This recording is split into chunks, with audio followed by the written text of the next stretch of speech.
We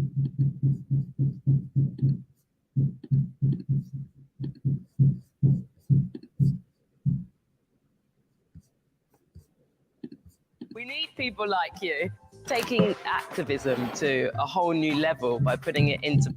He is, and that's what's good for the American public. Okay, Senator, it's always a pleasure to have you. Thank you for your time today. That's Republican Senator Rick Scott of the state of Florida. Coming up, the effect of Russia cutting off the gas on the market. We're going to talk about that with Emily McLean. She's from Rystad Energy. This is Balance of Power on Bloomberg Television and Radio.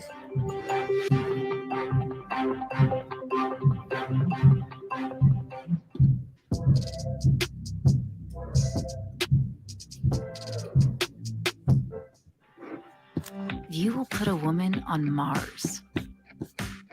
You will bring forth global cooling. You will be the first chief crypto officer. Because when you subscribe to Bloomberg, you won't just get news. You'll get insight into limitless possibilities, knowledge, and inspiration to feed your ambition. So before you invent, pioneer, disrupt, before you change the world, Bloomberg. Hey, man. Hey, Lots happening how's on it going? Wall Street. It's the basic law of economics. It was funny. I saw that. I was like, "Oh, you have a Bloomberg video stream link? Like what?" Yeah, I'm streaming live, so I've been just doing this regularly now to kind of get things fired up. You know, so how are you doing? Good to see you.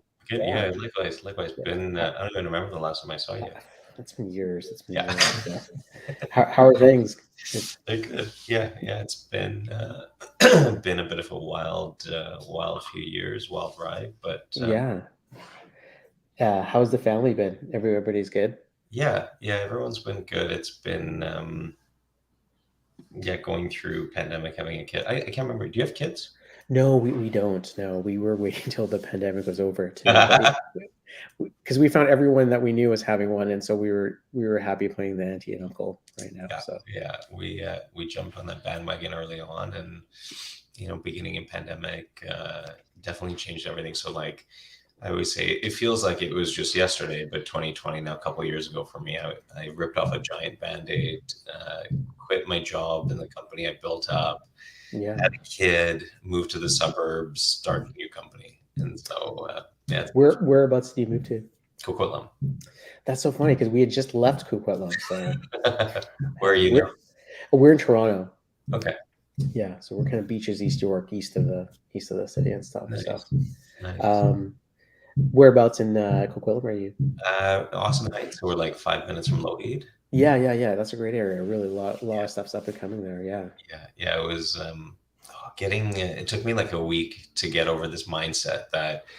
Do I need to live in Vancouver? Do I need to be in the city? And then, I used to be that guy. I was so connected to everything. I was on Twitter quite literally all day long. Yeah. And it hit me when I had my kid. And then a little bit after that, it was probably fall of 2020. And I realized I'm spending so much time focused on things that don't matter or that I just don't have any control over. And why am I getting so obsessed with all of this? Like Vancouver city politics was one of the biggest things. And I'm like, the city is broken. I want to fix this. A big piece of me was like, hey, you should go run for mayor in the upcoming election. And then I realized it's such nothing matters, focus on the stuff that's important. Yeah. And that's the interesting question about, being so connected into what's happening in real time and purpose, life purpose, and how do you maintain that purpose as you kind of move through all of these changes that are taking place? Yeah. And it was, honestly, I wanted to get out of media, and then it was almost 2 years ago. It pulled you back in. Oh, it completely did. So I took about 2 months off between Daily Hive and then having and then my daughter coming, and I realized so quickly just how much media sucked on top of what I already thought I knew. Yeah. And I said, I have to figure out how to make this better. We have to go and fix this. We have to go and just try at least, and try to be deliberate about what we're doing. Try to be different. Try to just you know all these things, go and do things differently. And so, yeah, here we are today. And did you have one of those moments where you're kind of just like in between all the chaos, just like coming up with this thesis for what you wanted OMG to be? Is that? Yeah, I mean, honestly, it was stuff that I probably learned over 5-10 years of being in the business. And I always knew, so a few things for me was like, I was never motivated by the money. My dad was the serial entrepreneur. I saw him make millions and lose it, make millions and lose it, and do that probably like 5-6 times over. Oh, wow. And so like being around money was something that like was familiar, but I also, to me, it was, you have money, you can do certain things, and you got the power and the influence, and you can basically have that freedom. But for me growing up, I always knew that like we had to leave this world in a better place than we found it, and that community matters so much. And so I think back to like even when my grandparents first moved to Canada, and that community that they built up, and I said that was the kind of thing that I was so connected to early on in my life. When I was 15, I started this basketball league over the summer because I said, like, friends of mine were all getting into trouble in over the summer. I have to go do something about it, bring people together. I Right. started my own like little Hotmail newsletter when I was like 15, 16, and I said, nobody's giving me this information. I want to know what's going on. If I'm feeling this way, other people must be feeling this way. And so trying to like tie all of that back and thinking, well, what's missing in media today? Everyone's in it for money, and everyone just wants big page views, and they want to exit quickly, and they want to just get as many eyeballs and impressions. And it's not about the quality. So what if you take all of those pieces and you say, well, what if we did it and focus on quality? What if we did it and we focus on small money but at volume? And so we took this idea and said, if we only focus on communities and put a ceiling on them, coming from Daily Hive, there were two things. One was, how big can you get and how much money can you make? Now I ask the questions, how much money do you need, and how big can you get in a community? So instead of saying, we've got 10, 20 million people that we're trying to talk to, or we want to be in front of 30 million people, or whatever that number is, we say that finite number matters even more. So having a community of 250,000 is actually better to me than trying to attack the entire Metro Vancouver region. And so it was a very deliberate shift in that thinking, where we said, if we focus on it, and whether it's local news, whether it's a community, an industry, whatever it is, so long as there's a ceiling in place, we know how to go and attack it, and we know how to go and strengthen it. We know how to serve it.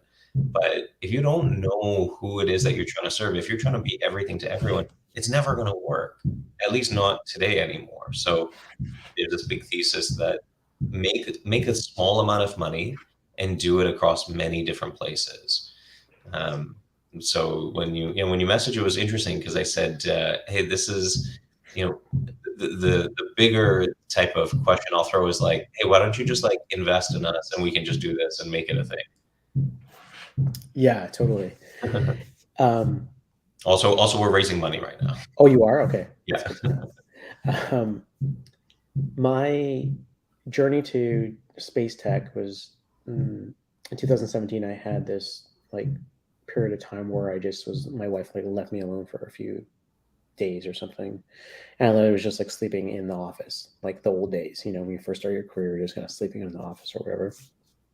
And so I tried to have like a vivid vision moment, and I just came up with this investment thesis that I was only going to invest and work with founders that were building a digital frontier to reshape the human condition, which, similar to yourself, this idea of social impact had been ingrained in me since, my parents are hardcore Catholics, everyone's telling you you're special. And then in my 20s, I found social entrepreneurship and went to those world conferences and started doing grants for social entrepreneurs.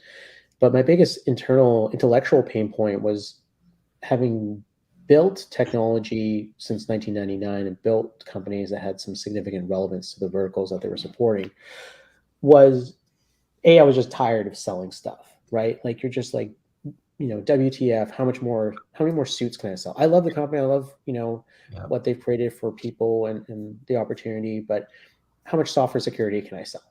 How many more registry cleaners does another user need or something? Yeah. So the mechanics of understanding how to build a great company, I think I was very blessed to have in my 20s and in my late 30s, and understand that and go through all these wars, which have basically helped me become and have a voice for myself and understand how the world works, get destroyed, fail, and understand what that feels like, and understand how to leverage that to become a more disciplined person, not just for myself, but for my wife and for my dog and for others. And I'm not a perfect human being by all means, with my family, which is always a complicated, discussion point.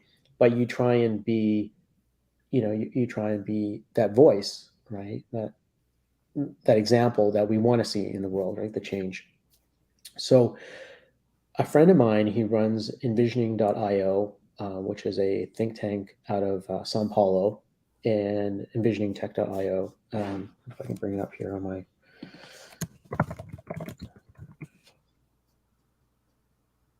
And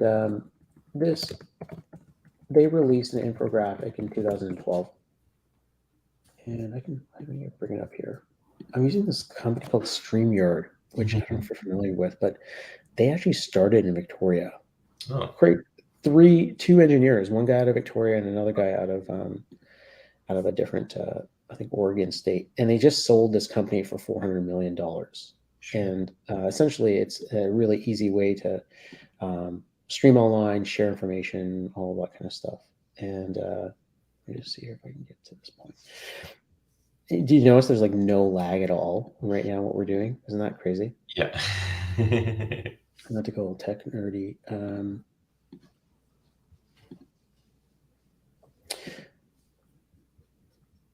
So they came up with this infographic, and it was in 2012. I'm one of the few people that has this thing actually printed out in my garage. And let's see here. I think I have to share a different screen here. But this infographic essentially breaks down all these different verticals for the world and kind of different emerging industries. Mhm. So here on the top, you have artificial intelligence, internet interfaces, sensors, all the way to space and geotech. And you have the years 2012 to 2040. And this has been my investment thesis since 2012. It kind of started with, everything going into Bitcoin. You can kind of start to see as we move down. Let's see here. We start to see these circles or consumer impact, the clusters, this little smart meters, this cloud is clusters of technology. But the point I'm trying to make is, as you move, this is all data driven, and let me see if I can back up here. Yeah. As you move from left to right, you see these circles become bigger. Yeah. And the impact is bigger. So we're looking at topics of robotics, biotech, materials, energy, space, and this right one, which is not seen as geoengineering or geotech. And there are words here that I literally had to look up, right? Because I'm not that smart, and I'm trying to figure out what a thorium reactor is and what is going on here.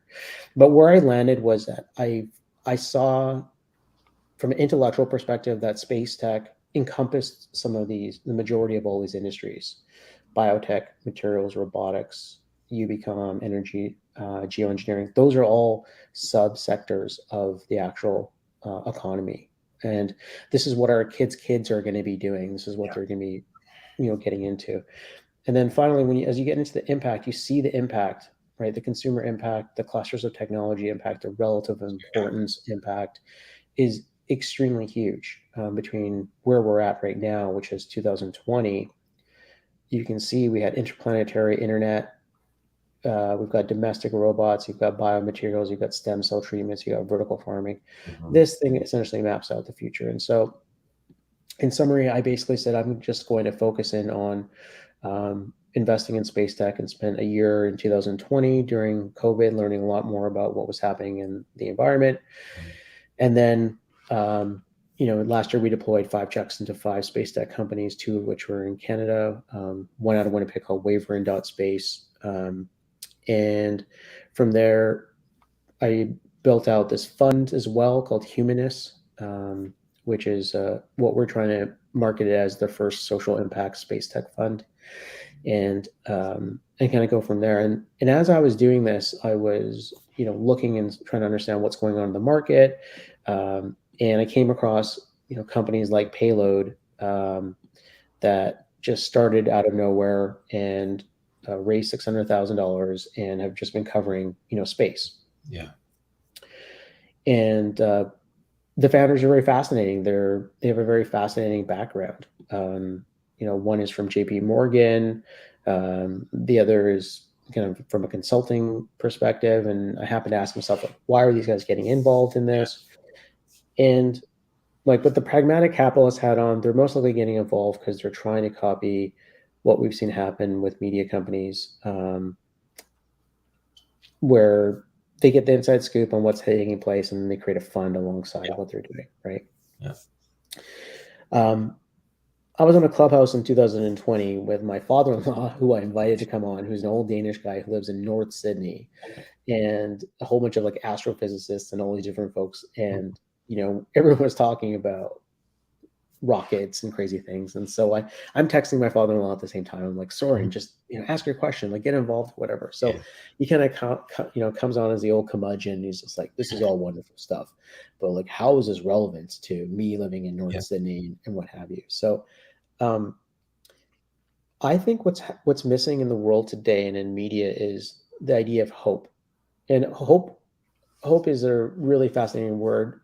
And I think it really, for me, the idea of hope started when I was younger. And then I think for me, anyways, intellectually, it's connected with audacity, which is then connected with Obama, right? Like for me, that's what it is.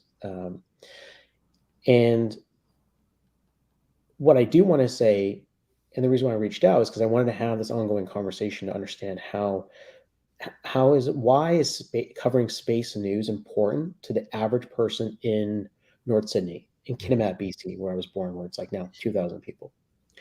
The technologies that are being developed are, in fact, changing the way that those individuals live. We just don't know. The technology that was in the moon, the imagery that went back and forth, the compression technology was used in the first iPhones. The advancement of that technology provides opportunities to shed light on problems that don't have solutions yet. And so if we are able to cover this news and understand, like you said, if OMG has a serious understanding of the communities that it's serving, it can easily connect, the issues with some type of editorial piece that is talking about, like, this is why you need to be hopeful. This is why my father-in-law shouldn't be constantly telling me that, I love him, but like when we got a dog, the first thing he said to me was, Jason, it's going to die. I'm like, come on, I don't want to know that. I know you've been through 3 dogs, but he's like, you need to know this. And I'm like, please, I don't want to know the end state, that finality state. But the reason why, and I love him, I've learned so much from him. The reason why he mentioned that is because he went through significant pain. Right. He had loss that he doesn't want the people he loves to go through. Yeah. So in summary, I just wanted to reach out and say, like, this is something possible. If there is a possibility to, I don't know what the investment looks like, but if there's a way to connect the realities of why space tech is important to the idea that our society actually is in a better place than it was 20 years ago, with the realities of why this technology is going to work for you. And it's happening right now. There's a guy who sold a company to TD Bank for $100 million. He started a VC firm. I forget the name of it, here in Toronto. And he just announced that he's working and leveraging the AI tech he sold to TD. They're licensing it back to him, and he's going to St. Michael's Hospital, and he's leveraging it to make the hospital system more efficient. Crazy. That is happening right now. And I legitimately believe, like, this gentleman is just wicked smart. And I legitimately believe that he will have a solution that will make that hospital more efficient for the patients that are operating in it. And that isn't a story that's going to be flashed out. And sorry, the final comment is, and I'll pass it back to you for thoughts, is I talked with the B Corporation about when I was developing Humanus, and I have a whole deck I can send you. You can take a look at it to understand just all the moving parts. But this account manager at the B Corporation said the following: we are at a time in human history where our attention span is gone from 12 seconds to 8 seconds now. So there are animals that have longer attention spans than us, like a bird or something. But so the attention span is going down, but the complexity of how the world works is going up. Yeah. And so the reason why I reached out was I was like, hey, maybe we can jam on this idea of how we can take these really quote unquote complex issues, which are not really complex, but the average Canadian or human being is inundated with 9 to 5 issues of things that are just taking up their mind share that they just don't have time to synthesize. But can we connect what's happening here to what's happening here? And so that was really, I wanted to jam with you, and you're more knowledgeable about obviously the media aspect of things. So it's really interesting. I think there's a few things that stand out, especially when it comes to space. It's one of those things that, more and more people will say it, like, why should we care about space when we have our own problems in our own backyard? It's the same people who say, why should we care about solving global poverty when we haven't even fixed it in our own backyard? It's all the same thing. I think that hope is a big one. It's also that, if we don't do it, who will? And also this idea, and this is part of it that I've been thinking a lot about, and I think it's part of like what you and I probably share, is that just like our upbringing and where we came from and where our parents and grandparents came from, but this idea that, and so this is the big thing with media, and part of this thesis. If we don't do these things today and over the next few years, where are we going to be in 10, 20, 30 years? And so I still remember this was in 2015, and it's always stood out to me. And I said, I was doing an interview with Trudeau before he was prime minister.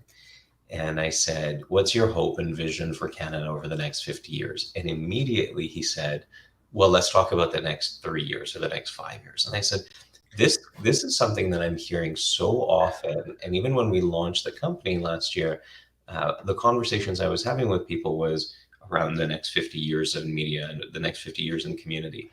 And everyone was pointing back saying, okay, but make sure you're thinking about the next few years. And I said, this is where I think we're losing, because we're not thinking about things in a generational standpoint. Agreed. And so part of it for me is like the upbringing and the community and so much of like watching what the Aga Khan is doing. It's all generational. It's all like thinking 50 years, 100 years down the road. And so as a family, as a community, like you're learning these things from a young age. And so a lot of what I say today is like, I'm so worried about where democracy is going. I'm so worried about our communities and where people are getting information from. I'm not worried about the next 2-3 years, but I'm worried about the impact that the next few years will have over the next 30 years. So if we do things right over the next few years, I think we'll set ourselves up right in the next generation and the next 2 generations. But we have to do that work now with that foresight of what's to come. Yeah. I think space is the exact same way, where most people don't understand it. It is a very complex, but it's also like pretty simple at the crux of it. And so I think you're right. It's how do you break these down? How do you really simplify? I'm someone who likes to overly simplify everything, probably for my own downfall. No, I mean, it's a wonderful skill to have. It's a tough skill to have, which means that there's a lot of thought that's been put into to get to that process to be able to communicate that. But to me, I'm like, how do I make this easy for me to understand and explain it like I'm 5 type. But the one thing I was going to say is like, I think the thing that's missing so much about a lot of these like really specific niche type of things, and why honestly this was interesting to me, was that you need to be able to distribute content in such a way, you need to get in front of the right audiences. And so what the big thought here for us is that if we can build into enough communities, and both across Canada and beyond, and if we can target them, and our whole goal is get to like 15 to 30% population share in the communities we go into, at that point you can then say and start putting other things in front of them. So if we were to say today we've got 200,000 subscribers, when we're at the point we've got 1 million, 2 million, you start to say, okay, like what else are you interested in? What else can we put in front of you? What else can we deliver? And then start to build it from there. So instead of going and trying to make like this one really specific niche type of audience, you're saying that's one aspect of it, but we're also doing the other side at the same time. And one serves the other. Maybe the other, maybe the space community and people who are interested are also interested in the other side, but it'll be more the opposite way, that you have all of these people and you want to push them in different directions. Almost like having, the way that newspapers used to be, and you've got your 10, 15 different sections, and if you want to read it, you read it. If you don't, you just take it out and you throw it away. So I think to me that's something that's of interest here, specifically around what does that look like, and to your point earlier, I think so much is lost that both from like a physical, the natural resources standpoint, but then also from a what do you call it? Just from like a skill set, the knowledge base. Like these are people who are coming from these communities, and so how do you share these stories? How do you share Exactly. your story? I'll use that as the example and show that, like, look at this kid who came from this little town in BC and look where he is today. Like that's hope for that generation or whoever is reading that. Look at what you can do. And I think those are the types of stories that need to be shared. Some of it from a technical aspect because people are interested, but others from that aspirational, the hope, the like, just look what's out there. Look at the possibilities of what you can do and where these people have come from. This was a series that I had, I was mentioning to you that I had hired a content writer off Upwork, and it just so happened she's like this 50s, she's over 50, and her name is Lois, not Lois Lane, and she's been a journalist in Ontario for a long time, and she has significant life experience. So she's been through the turmoils of all these elections, all these changes, all these promises in Ontario. Kathleen Wynne and what the Liberals did to create Mars, which was this innovation center and all this type of stuff. And so I said to her, I really, as I am immersing myself into this, I want to understand the history of Canada and space because I don't really understand it.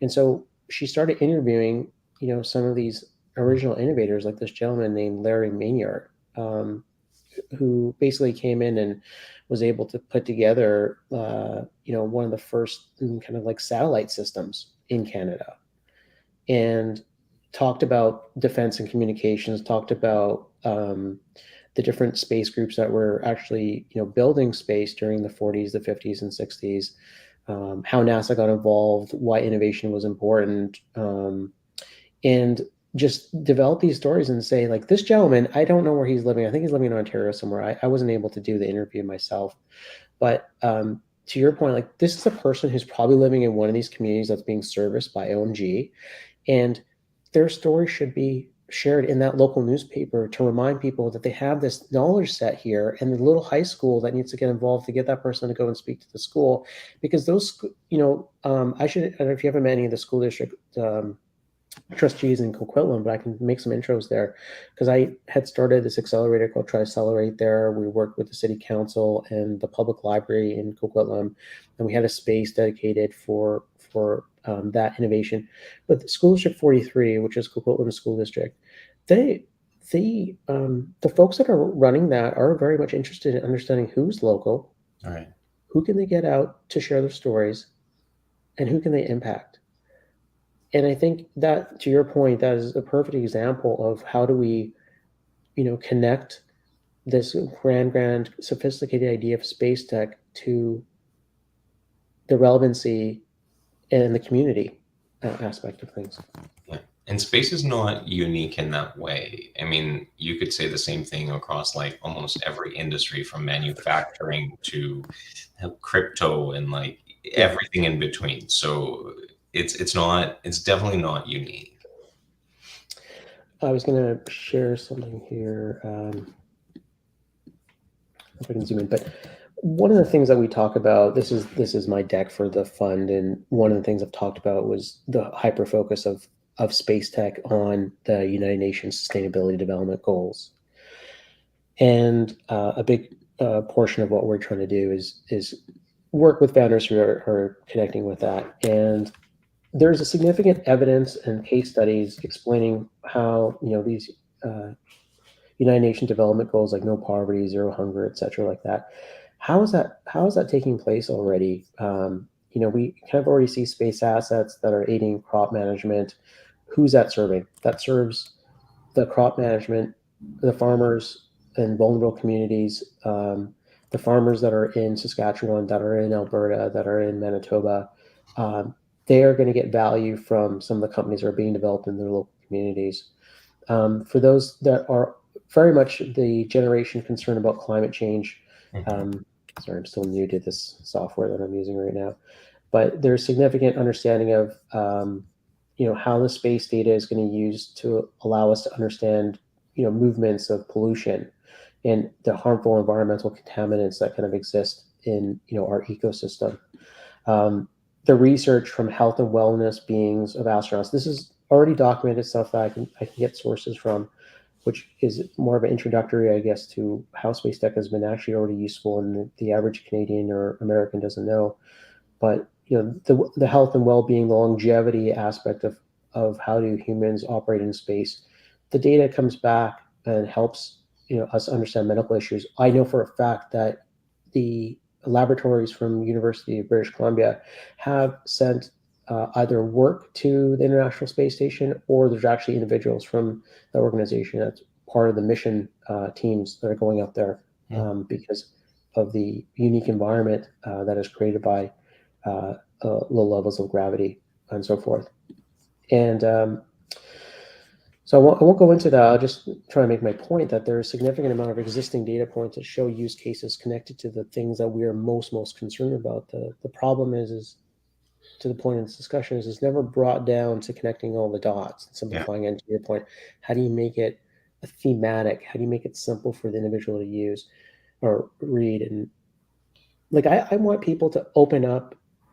I want my father-in-law to say to me and my mother, who has never understood what I've done, but she knows I'm alive, is there's hope. Like we are living in the greatest time in human history. We have the ability to not self-destruct, and there are people that are working to ensure our communities and the history within our communities stays focused on the future, stays focused on the next generation of Canadians. And I think the final comment from me, I'll pass it back to you, is this issue of all Canadians, I feel like, are feeling like this, which is why we have such a disruption in our political system. And I'm a hardcore federal liberal.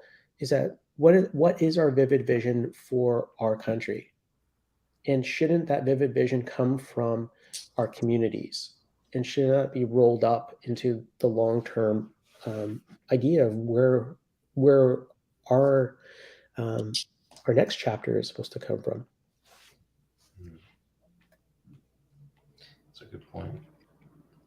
I think, so much focus around media and storytelling has always been around our parents' generation and above. And I think a lot of this it has to be the focus on the next generation and the one after that and the one after that, because that's really what it's for. And it's that the longevity and the. And I don't want to sound too political, but I in November I ran for a seat here in Ontario, and I've been waiting 20 years or whatever to do this, right? So my wife was like, "Go do it. Everything's prepared," and it was just a battle for a seat. It wasn't in an election, so it was a battle to be the nominee for this area, which is north of me. I was battling for Michael Coteau's seat, who's now a federal leader. Michael, I was supporting Michael for leader of the Ontario Liberal Party, so there was a narrative there. And while I live in the Beaches, East York, he's in Don Valley East, which is just above me. So there's a strong narrative to run. And this area is comprised of many different groups of people, significant amount of immigrants from a multitude of different countries, and also a significant amount of long-term generational Canadians that have been around here for like 100 years or something, or even further north. The point of the story is that those Canadians, when you went out and talked to them, whether they have been around for ages and their parents were, made their money or made their lives in grain or whatever, or they're brand new to the country, every person's door that I knocked, the majority of the people's issues that they were concerned about was the issue of what's in it for my children. Mm-hmm. I came to this country to make it easier, create a better life for my children. And that could be a retired person you're talking to who's a Caucasian, who's been here for 10 generations, or it could be a new individual from Ethiopia who came over. And I think the ability, which you guys have clearly identified with OMG, is the local media provides that window into the possibilities of what Canada offers. And to tie it to SpaceTech, we have 2% of the total GDP of space, and we should have 10%. And why does that matter? Because in politics, we have divided our country consistently, and it's now more so than ever. I grew up in a blue-collar environment. My father was a welder. He was like one of the few, quote unquote brown, but yet Catholic and Portuguese speaking people in the lines working. And I would not consider my father, nor would I consider his friends, to be stupid or unintellectual. He spoke 5 languages, and he was working 24 hours a day, in welding stuff. I don't know his job. I know he did it for 30 years, which is unfreaking believable. He suffered he has mental health issues. It's not something that you have to deal with when you have that type of force. Yeah. But the point is that we cannot stereotype people regardless of where they live. If they're in a small town or a big town, everyone still cares about the same thing. And I think this is a really important thing that you folks are doing, is being able to go in and bring those stories out and connect that. And I think we need to leverage the fact that we have people that have been building, say, in the SpaceTech community for years. They live in these communities, and the opportunity that space represents is for everyone, from anybody living in Kitimat to Fort McMurray to Calgary to some small town in Manitoba to St. John's. There's a spaceport being built an hour away from my father-in-law in southern Sydney in Nova Scotia right now. The job creation will be unparalleled because you have a whole group of people that are living in Sydney and Nova Scotia who actually go and they work in the oil and gas industry, 4 months out of the year, and they fly there. They fly to wherever you need to go, Fort McMurray, whatever. They make their money, and then they fly back, and they live, 6 months of the year in Nova Scotia. So the skill sets that have defined our country that we would consider blue collar and consider that, might be only a trucker or somebody like that, who now the media is painted as, I don't know, non-intelligent or far right or whatever. They have the opportunity, and their children have the opportunity to seize the day, to be in an industry where right now 75% of the job titles have yet to be created, 75% to 80% of the type of revenue that can be earned has yet to be created. And I think that, I didn't mean to go off on a long rant here, but that really means that there's hope. There's hope for our future. Go ahead, sorry. So what do you want to see? Like with what is it? Launchpad? No, payload. What are they? I think I called it propulsion or something like that. Yeah, propulsion. Yeah, is that are you thinking there needs to be a focus on space specific to Canada? Well, I wanted to jam with you on this because my head is so into space tech right now, where I am only seeing, one side of the wall right now, which is I see there's a significant amount of space jobs coming out. So I own spacejobs.ca and all these URLs. I see more of the economic value that's being created by the economy, which is why I need to pull myself out and have a conversation with someone of yourselves who sees the wall on the other side. Yeah. You know what I mean? Because I don't want my answer to be like, hey man, we can create a job board. That's not what I'm trying to do. Although that said, creating job boards are one of the things that we do, and we know that they work very, very, very well. And so yeah, I mean, I think from like a monetization and connect the community, and more importantly, I don't have children, but I heard this over the last 2 years from all my neighbors who were concerned about their children, and my wife and I will hopefully try here in the next 12 months to figure that out. But the education system has to be aligned with that vivid vision for Canada, and the education system is the STEM piece: science, technology. I don't know what the E stands for because I'm not that smart, and for math. Um, so I guess this has been more of a riff and jam. I guess what I want to see is I want to see connection, to try and simplify it. A connection, a way to connect the community with what's happening in space and understand why it's important that we budget for this and why it's important for every company in the world to understand this. For Canadians specifically, we are potentially missing the opportunity of a lifetime over the next 7 years, is my point. Luxembourg and other countries have dedicated significant amounts of effort to create, if I talk about economy here, create countries that are very sticky for founders to build companies. The growth of local communities relies 100% on small business. The majority of British Columbians, small business has driven the province for so long. But we know what the statistics are of small business and what is required to ensure that small business continues. But there is an ability for immigrants who come to the country, who are extremely smart, who are usually, and by the way, we're going to see the largest amount of immigrants coming to our country in the history of our country over the next 32 months. They are not going to be living in downtown Toronto. They are going to be living in the outskirts of Manitoba, Nova Scotia, Saskatchewan, BC, whatever.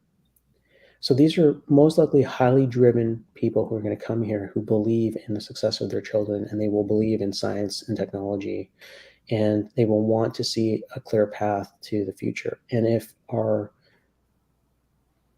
we as a media outlet, we as a economic community embrace how space tech is emerging, we can work with policymakers to ensure that our education system is up to speed, and we can fight for things that are real to ensure that we are prepared to seize the day for opportunity. So that's a bit of a complicated answer, but well, I mean, it's not. It's what I'll say is that it sounds very similar to a lot of the niche community type of stuff that we're either doing or we are or on the path of doing. And so like everything that you're saying, I'm like, okay, well, what do you want to do? You want to connect the space community as part of it. So actually, I'll equate it in similarity to like what we're doing with Vancouver Tech Journal, where it started as like this little passion project, just wanting to talk about things happening. Now it's primarily for the community itself, but it's also for people who are interested in wanting to know what's happening in the community. And so, yeah, awareness education, making it simple for people to understand, thinking about why this matters, why it's important, what the future is going to look like, that clear path to the future. Like this is like, it should be something that's really simple, where it's very like magazine-like, where you're featuring people and organizations, regular stories. You have the job board, you do panels and events. It really will probably take like one person to get it off the ground who knows the community, understands it, can write about it. And then we start funneling it out through different places. I'm going to simplify it down. You're just talking to another community and like giving them a resource. And I think the opportunity is, especially if no one is doing this in the country, that's where, lights go off and you start to say, okay, here's the possibility. Here's what it could look like. It's just another community where it just needs the support, and it needs someone telling stories and being on top of it. And then what comes from it is um, what comes from it is like the conversations around policy. And so I'm thinking about actually like almost any of our communities. You've got the politicians who are reading and their staff are reading and they're keeping in tune with what's going on. And because they're the ones reading, you get to start influencing things and you start talking about the things that matter. So that's the consequences of doing it that will take, months to get towards. But outside of that, it's just talking and publishing regular stories and then being able to distribute and then building up a network and then saying, you start and say, okay, what does that market look like? How many people are in the community? What does that look like? Is it 50,000? Is it 100,000, 250,000 people, 500,000, whatever that number is? And then you say, okay, well, what do people want? What do people in the industry, in the community actually looking for? And what do they actually want to talk about? Let's go serve them. Let's start sprinkling some other stuff. Let's have the job board as well. And like you have all of these different touch points that all come in to say, if we want to become a voice for the community and the one that people go to, so that if you're thinking about space and space tech in Canada specifically, who do you go to? And that's what's always interesting to me is if there's no answer right now, there's a possibility. Yeah, so my succinct answer is, no one is doing this 100%. No one is connected to all of these dots. Yeah. And this is a piece from the Walrus in 2020 talking about, can the new space race save small towns? And this talks about that spaceport I was referencing, about how it's affecting, how it potentially could boost the struggling Nova Scotia community, the economy. And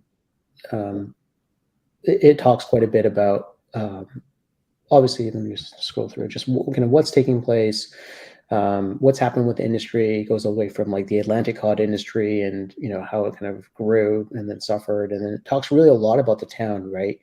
Canso is the town specifically, and then just goes into what's potential. It talks about the opportunity of the $3.6 billion globally in 2018 for the space economy and how it's going to reach the 15.69, and then just talks quite a bit about why it's relevant. It talks about Premier Stephen McNeil and kind of what they're doing on their policy side. So in summary, there is quite a bit of, this activity taking place, but no one's ever kind of connected it with that job board piece. MDA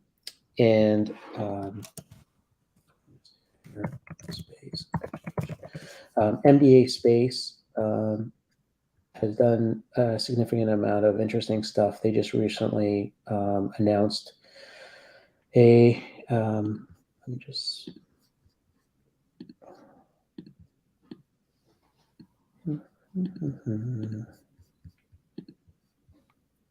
yeah, thanks for just bearing with me. I'm just allowing me to kind of talk through this too, which helps me mentally.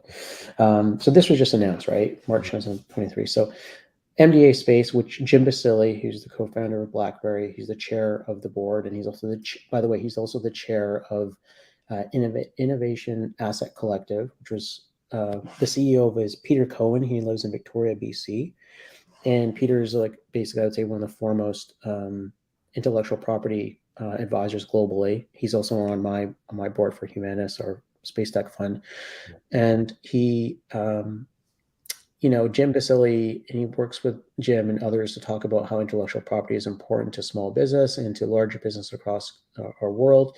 Jim has been really fascinated with space for a long period of time, and Mr. Basile basically made a move to get MDA Space to come from America, bought it back, brought it to Ontario, and started creating jobs in Ontario and Quebec. And then it took the company public 2 years ago, and now has been taking money and investing it into education. Specifically, I wanted to showcase this example of Brampton and how there's a new global headquarters and center for the excellence for space robots. And what you and I have seen is we've now seen, and we're going to be building the Canada Arm 3, by the way, which is, I don't think a lot of people know about, and that's going to be about 700 highly skilled employees or jobs. I don't know how long those jobs will be, but 700 is a significant number for that region. And so, what we're kind of seeing is there's no one doing this. We're seeing significant players realizing, and we also see academic institutions realizing that students can't do 4-year. They can do 4-year. They can go ahead and have the option to choose 4-year. But they're creating, the deans are creating programs for 3 years, 2 years now to go in, get fired up, learn a specific skill set, and bingo bango, you're in the market right away. And you're in a high paying job market. And we have organizations like MDA Space and others, no one's really covering this, that are doing this. They're investing into the education systems, and in these, in these cities that normally wouldn't be getting this opportunity, and investing in education, policies kind of going along with that. Jobs are held local, they're high paying jobs. And the 2% of owning the global GDP can move to 3 or 4% to 5% within our lifetime, maybe even 10%. And that means a future for those children. And what I've seen from a lot of my friends who lived in Nanaimo, lived in Victoria, they went back and they bought their parents' home from them, because they can actually now live in that home, raise their children, and kind of do business globally or do whatever. So I don't know, there's this connection there, to all of this type of stuff. To your point, I guess it can require one human being. No one's doing it on the job board side 100%. And if they are trying to do it, it's very messy. It's just like random. Yeah. You know how it is. So yeah. Why don't I do this? Let me send you our deck and what we're looking for. We're raising 5 million. Okay. We have about 500,000 left. And our aim is to get that done in the next week or two, honestly. We've now been at this for about 2 months, and yeah, we're just about there. I think it's possible, like all of these things are possible. I think this is an interesting one where it's just another community that we could do. And I obviously simplify to say that it's just another community. I like these very industry specific ones, and like really category specific, where especially if no one's doing it. And I think about what we did with Vancouver Tech Journal. No one was really doing it well. Opportunity was there. It's now the authority for all things tech and innovation in Vancouver. Wow. And all it took was people who knew the industry and the community and saying, go wild and go cover it. And so that's all it takes is just people that are focused on it, and then thinking around, what does this turn into? What does that long-term game plan look like? If you can, just go have fun talking to people and covering and creating stories and all that. I think it's something that we could do, and learn from each other in that way. And it's one of those where, if you can have an arm into a media entity that's creating this, and all of a sudden, it's helping to push the agenda essentially. Yeah. Which anything industry specific is going to be doing. Yeah, that sounds great. Yeah, I'd love to take a look at the deck. Sounds good. And you guys are going to close within 2 weeks, you think? Yeah, we've already started sending packages out. So there's so much opportunity, and we keep seeing this as there's across the country, and then even in the States a little bit. There's just opportunity everywhere, so we need to start moving quickly. Yeah, no, that sounds amazing. It must have been it's been tremendous, I guess, from a social impact perspective. What was the latest acquisition? I just saw that. That was a Coast out of Halifax. Crazy. Yeah. And they've been around since 1993, I think, if I read something like that. Yeah. I think there's two that we're focused on, and then I gotta go. One, the beaches. You guys should acquire the beaches, by the way. The beaches. Yeah, here. I think. I've heard of it. Yeah, I think I read into it a while back. Yeah. Sorry, go ahead. It's like there's these two groups. It's either or three, I should say. It's either people who have been doing it for a long time, don't know how to do digital, or don't know how to what's next. People who are just starting up and they are onto something, or struggling. Or the third is that there's nothing that exists like this, and there's an opportunity, and we say, let's go and see if we can do it. Crazy stuff. Yeah, please send over that deck. That sounds great. Thanks for listening to me talk through this. Hearing your insights is awesome. Yeah, what you guys are doing is really tremendous. So yeah, thanks for going out and just getting that fired up and doing that. So it's pretty exciting stuff. Thanks. Yeah, thanks for the time. It's been nice to chat. Yeah, it's been a pleasure. Yeah, looking forward to doing something with you folks. So should be fun. Okay, we'll chat soon. Okay. Yeah, chat soon. Take Thanks, care. Bye. Bye.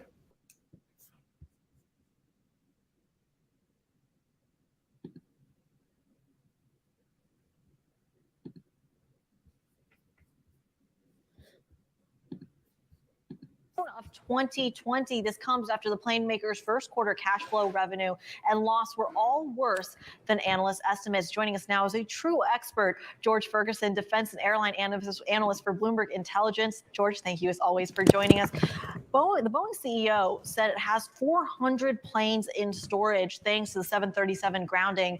Is that the ticket out of Boeing's underperformance?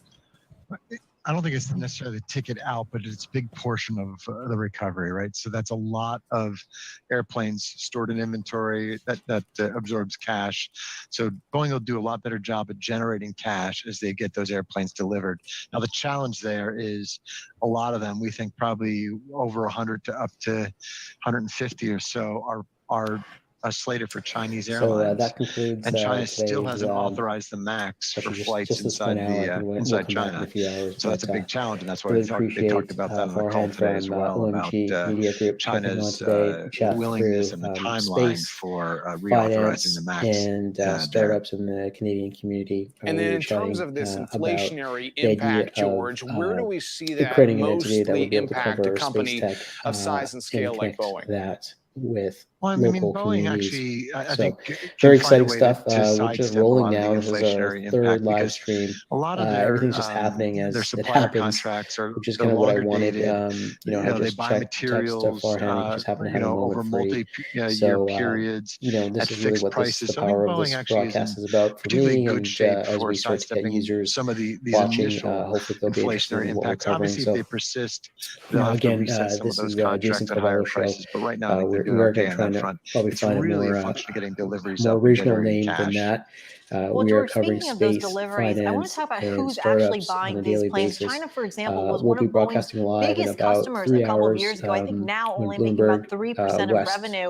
Who is Bloomberg buying Technology Boeing with planes? Emily Chang is Well, going to go I think live, that's and a we'll good be part of bringing this that story, on. and we just needed To cover what's taking place there. So, with Now, that being Boeing, said, went thanks out for tuning last in. year and If you're sold a just large watching number of this for Maxes the last to 58 minutes with customers us, like appreciate you watching. Southwest, If you have United, any comments, Ryanair please already had an go order ahead in the and books. We see a lot of very comment successful airlines below. around the world that prefer to Please operate the like MAX. and subscribe. And so, in our view, that gives us confidence the MAX is a good airplane, in demand, and so the that's really product about it. itself So we will isn't the see you in a challenge. few hours. But you're right. Thanks very China much has for a tuning in. large portion We'll of be in a live typical year back of deliveries. in 5 Airbus p.m. really Eastern, drove a lot of their 2 deliveries p.m. last PST. year into Thanks so much, China everyone. because China Chat soon. keeps taking airplanes despite sort of weakened demand.